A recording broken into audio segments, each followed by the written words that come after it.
नैहर से कई के बहनवाई भोला लेनी गवनवा। नैहर से कई के बहनवाई भोला लेनी गवनवा।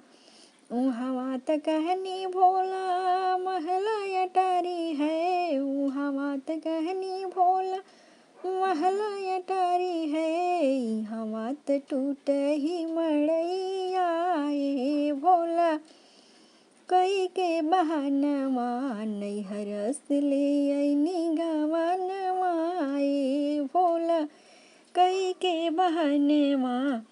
उहवा त कहनी भोला मारसल मरुती है। उहवा त कहनी भोला मारसल मरुती है। हवा त बासाह बायलवाई भोला कई के बहनवा।